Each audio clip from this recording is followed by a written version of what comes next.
Hello. Welcome you all into this lecture. Myself, Mohammad Haseen, and I am currently doing MSc from IIT BHU Varanasi. I have also done B.Ed, and I have experienced more than 2 years in many institutes. I have taught from class 9 to 12th. तो आज का जो मेरा chapter जो मैंने decide किया है वो है कोऑर्डिनेशन कंपाउंड, और इसके अंदर जो मैंने टॉपिक सिलेक्ट किया है वो है क्रिस्टल फील्ड थ्योरी, जो कि एग्जाम पॉइंट ऑफ व्यू से भी बहुत ज्यादा इंपॉर्टेंट बन जाती है। ठीक है, देखते हैं इस थ्योरी के अंदर क्या क्या बताया गया है। तो क्रिस्टल फील्ड थ्योरी को CFT के नाम से भी जाना जाता है। क्रिस्टल फील्ड थ्योरी, CFT, तो CFT। ठीक है, इस थ्योरी के अंदर बहुत सारे क्वेश्चन पूछे जाते हैं, जैसे कि कलर कंपाउंड से रिलेटेड और डी ट्रांजिशन इसके अंदर ही पूछा जाता है, तो इसलिए भी ये बहुत ज्यादा इंपॉर्टेंट बन जाती है। तो क्या है इस ब्यूटीफुल थ्योरी के अंदर, चलिए देखते हैं। तो सबसे पहले जो थ्योरी दी थी वो 2 साइंटिस्टों ने दी थी। जो इस थ्योरी को प्रपोज्ड किया था वो बेथ नाम के साइंटिस्ट ने इसको प्रपोज्ड किया था। तो साइंटिस्ट का नाम है बेथ, जो कि 1929 में इसको प्रपोज किया था। और इस थ्योरी को आगे मॉडिफाइड किसने किया? मॉडिफाइड जो किया था इस थ्योरी को वो किया था ब्लैक ने। तो 2 साइंटिस्ट थे, बेथ एंड ब्लैक। ठीक है, इसके अंदर क्या क्या पॉइंट है, ये अजम्पशन है कुछ ना कुछ इसके अंदर, तो वो हम देखते हैं कि क्या क्या पॉइंट है इसके अंदर। तो सबसे पहले क्रिस्टल फील्ड थ्योरी के अंदर पॉइंट है वो ये है कि मेटल और लिगेंड जब एक दूसरे के साथ कंबाइन करेंगे तो वो कोऑर्डिनेशन कंपाउंड बनाएंगे। तो यहां पर मेटल और लिगेंड जब एक दूसरे के पास आ रहे होते हैं तो मेटल पर पॉजिटिव चार्ज कंसीडर किया जाता है इसके अंदर, और लिगेंड पर नेगेटिव चार्ज। तो मेटल पर अगर पॉजिटिव चार्ज है और लिगेंड पर नेगेटिव चार्ज है, तो इसका मतलब क्या है कि इनके बीच जो इंटरेक्शन रहेगा वो क्या रहेगा? आयनिक इंटरेक्शन। क्यों? क्योंकि एक तो मेटल आयन है और दूसरा लिगेंड आयन है, तो इनके बीच इंटरेक्शन क्या रहेगा? आयनिक इंटरेक्शन या फिर इलेक्ट्रोस्टैटिक इंटरेक्शन। ठीक वैसे ही जैसे कि हम क्लास 10th में पढ़ चुके हैं, आयनिक बॉन्ड के अंदर क्या होता था? वहां पर Na पॉजिटिव होता था और Cl नेगेटिव, और इन 2 अपोजिट चार्जेस के बीच में इलेक्ट्रोस्टैटिक इंटरेक्शन काम करता था, और इसके अंदर हम बोल देते थे कि Na पॉजिटिव और Cl नेगेटिव के बीच कौन सा बॉन्ड बना? आयनिक बॉन्ड बना। ठीक है, प्योरली आयनिक। ठीक वैसे ही क्रिस्टल फील्ड थ्योरी के अंदर क्या बताया गया है कि मेटल और लिगेंड के बीच जो इंटरेक्शन है वो क्या है? प्योरली आयनिक। तो सबसे पहला पॉइंट यहीं से बन जाता है कि the interaction between metal and ligand is purely ionic. The interaction between metal and ligand is purely ionic. और इलेक्ट्रोस्टैटिक इंटरेक्शन,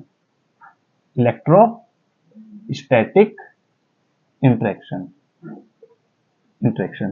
ठीक है, दूसरा पॉइंट ये थ्योरी क्या बोलती है, देखो ध्यान से। दूसरे पॉइंट में क्या कहा जा रहा है कि मेटल और लिगेंड जब कॉम्प्लेक्स कंपाउंड बना रहे हैं तो यहां पर लिगेंड पर नेगेटिव चार्ज है, तो ऐसा हो सकता है कि लिगेंड एनायनिक हो, या फिर ऐसा हो सकता है कि लिगेंड क्या हो? हमारा न्यूट्रल हो। तो अगर लिगेंड हमारा एनायनिक है, तो ऐसी कंडीशन में हम लिगेंड को कंसीडर करेंगे एज ए पॉइंट चार्ज।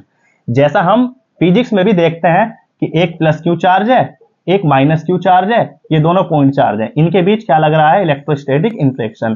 ठीक वैसे ही इसके अंदर अगर लिगेंड एनायनिक है तो हम उसको सिर्फ as a point charge consider करेंगे, और मेटल को भी एज ए पॉइंट चार्ज। तो इनके बीच क्या रहेगा? Electrostatic interaction. तो इसलिए हम बोल देते हैं कि मेटल और लिगेंड के बीच जो इंटरेक्शन है वो प्योरली आयनिक है, और लिगेंड को हम कंसीडर करते हैं एज ए पॉइंट चार्ज। ठीक है, तो सेकंड पॉइंट क्या कहा गया है? Ligand considered as a point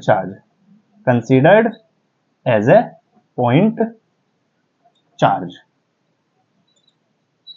ठीक है, तीसरा पॉइंट इसके अंदर क्या बताया जा रहा है कि अगर सपोज ऐसा हुआ कि लिगेंड हमारा एनायनिक ना हो, लिगेंड पर नेगेटिव चार्ज हो सकता है या फिर न्यूट्रल हो सकता है, तो न्यूट्रल के केस में तो नेगेटिव चार्ज रहेगा नहीं। तो ऐसी कंडीशन में क्या कहा गया कि अगर मेटल के पास जैसे ही लिगेंड आ रहा है, तो लिगेंड अगर न्यूट्रल है, जैसे कि हमारा कौन हो सकता है? NH3 हो सकता है, और कौन हो सकता है? H2O। तो ऐसी कंडीशन में इनके ऊपर तो नेगेटिव चार्ज नहीं है, तो तब क्या होगा? हम यहां पर अगर H2O को देखें तो H2O की स्ट्रक्चर कैसी होगी? OH। तो यहां पर अगर हम इस बॉन्ड को देखें, इस बॉन्ड के अंदर OH में O की इलेक्ट्रोनेगेटिविटी क्या है, ज्यादा। तो O की इलेक्ट्रोनेगेटिविटी ज्यादा होने की वजह से यहां पर ऑक्सीजन की ओर इलेक्ट्रॉन अट्रैक्ट होंगे। तो ऑक्सीजन की ओर जैसे इलेक्ट्रॉन अट्रैक्ट हुए, इलेक्ट्रोनेगेटिविटी ज्यादा होने की वजह से, तो O पर आएगा नेगेटिव चार्ज और हाइड्रोजन पर कौन सा चार्ज डेवलप होना स्टार्ट हो जाएगा, पॉजिटिव चार्ज। ठीक है, तो इसका मतलब यह है कि न्यूट्रल के अंदर क्या बनता हुआ दिखाई देगा हमको, एक डाइपोल। तो मेटल और लिगेंड में अगर लिगेंड न्यूट्रल हो तो इनके बीच जो इंटरेक्शन रहेगा आयन डाइपोल इंटरेक्शन रहेगा। तो इनके बीच इंटरेक्शन कौन सा कंसीडर किया गया, अगर लिगेंड न्यूट्रल है तो आयन डाइपोल इंटरेक्शन। तीसरा पॉइंट यही बताता है। तो तीसरे पॉइंट के अंदर हम लिख सकते हैं कि if ligand is neutral, if ligand is neutral, then there is a interaction, there is an interaction, और उस इंटरेक्शन को नाम क्या दिया, आयन डाइपोल इंटरेक्शन। ठीक है, फोर्थ पॉइंट क्या बोलता है, फोर्थ पॉइंट यहीं से बताता है कि इंटरेक्शन कौन कौन से होंगे। तो मेटल और लिगेंड के बीच जो इंटरेक्शन रहेंगे, देखिए क्या होते हैं, कौन कौन से इंटरेक्शन है। तो यहां पर कौन कौन से इंटरेक्शन होते हैं, देखिए। तो दो टाइप के इंटरेक्शन है। फर्स्ट कौन सा है, एक तो हम बोल देते हैं कि इंटरेक्शन प्राइमरी इंटरेक्शन है, और दूसरा सेकेंडरी इंटरेक्शन। एक क्या है, प्राइमरी, और दूसरा सेकेंडरी इंटरेक्शन, सेकेंडरी इंटरेक्शन। तो प्राइमरी इंटरेक्शन में क्या है, प्राइमरी इंटरेक्शन में मेटल और लिगेंड, क्योंकि मेटल पे पॉजिटिव चार्ज था, लिगेंड पर नेगेटिव चार्ज, तो इनके बीच कौन सा इंटरेक्शन रहेगा, प्योरली आयनिक। जबकि सेकेंडरी इंटरेक्शन में हम बात करेंगे कि मेटल और लिगेंड के बीच जो इंटरेक्शन है वो यहां पर अट्रैक्शन नहीं होगा, यहां पर क्या होगा, रिपल्सन। कैसे हो सकता है रिपल्सन, देखिए अगर मेटल की बात करो, कोई भी मेटल कंसीडर कर लो, तो उसके डी में इलेक्ट्रॉन तो होंगे। सपोज अगर हम Cr की बात करें, एग्जांपल Cr+3, तो यहां पर Cr+3 में क्या होगा, 3d3, यानी 3 इलेक्ट्रॉन होंगे डी ऑर्बिटल में।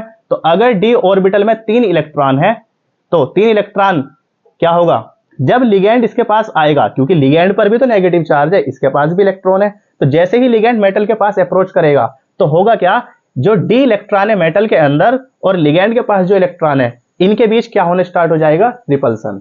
तो सेकेंडरी इंटरेक्शन जो बताता है वो बताता है कि मेटल और लिगेंड के बीच रिपल्सन भी काम करता है, लेकिन वो किस किस के बीच में है, डी ऑर्बिटल ऑफ मेटल और लिगेंड के इलेक्ट्रॉन क्लाउड के बीच। तो सेकेंडरी इंटरेक्शन क्या बताता है कि यहां पर क्या होगा, repulsion, repulsion between D electrons of metal and electron cloud of ligand. ठीक ऐसे ही यहां पर क्या था, अट्रैक्शन, अट्रैक्शन, मेटल और लिगेंड के बीच क्या रहेगा, अट्रैक्शन। अब इसके वे क्या है, कॉन्सिक्वेंसेस। तो यहां पर होगा क्या कि अगर अट्रैक्शन है तो अट्रैक्शन की वजह से दो अपोजिट चार्ज एक दूसरे के पास आएंगे। जब ये एक दूसरे के पास आएंगे तो इसका मतलब है किसकी तरफ जाएंगे, स्टेबिलिटी की तरफ। तो जब अट्रैक्शन काम करेगा तो इसका मतलब मॉलिक्यूल में क्या शुरू हो जाएगी, स्टेबिलिटी। और स्टेबिलिटी अगर इंक्रीज करेगी तो इसका मतलब एनर्जी क्या होगी, डिक्रीज, क्योंकि स्टेबिलिटी और एनर्जी एक दूसरे के क्या है, इनवर्सली प्रोपोर्शनल। अगर किसी के अंदर एनर्जी ज्यादा है तो इसका मतलब वो अनस्टेबल होगा, वो स्टेबल नहीं होगा, वो एक्टिविटी करने की कुछ ना कुछ कोशिश करेगा। तो इसलिए एनर्जी और स्टेबिलिटी एक दूसरे के क्या चलते हैं, इनवर्सली प्रोपोर्शनल। तो अगर अट्रैक्शन है तो इसका मतलब स्टेबिलिटी ज्यादा होगी और एनर्जी क्या होगी उसकी, कम। तो एनर्जी यहां पर क्या रहेगी, कम, घटेगी। ऐसे ही जब रिपल्सन रहेगा तो इसका मतलब है दूर दूर भागने की कोशिश करेंगे, तो इसका मतलब उनके अंदर क्या आना शुरू हो जाएगा, अनस्टेबिलिटी। तो इसका मतलब यहां पर स्टेबिलिटी कम होगी, एनर्जी क्या हो जाएगी, ज्यादा।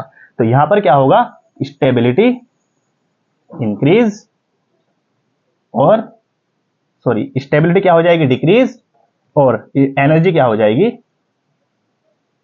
एनर्जी इंक्रीज हो जाएगी। ठीक है, तो ये कुछ पॉइंट क्रिस्टल फ्यूल थ्योरी में बताए गए हैं। चलिए एक बार देख लेते हैं कि क्या क्या पॉइंट है, चारों के चारों दोबारा से एक बार समराइज कर लेते हैं सारे पॉइंट को। तो फर्स्ट पॉइंट क्या कहा गया है, तो फर्स्ट पॉइंट ये था कि मेटल और लिगेंड के बीच जो इंटरेक्शन रहेगा वो क्या रहेगा, आयनिक। तो आयनिक इंटरेक्शन।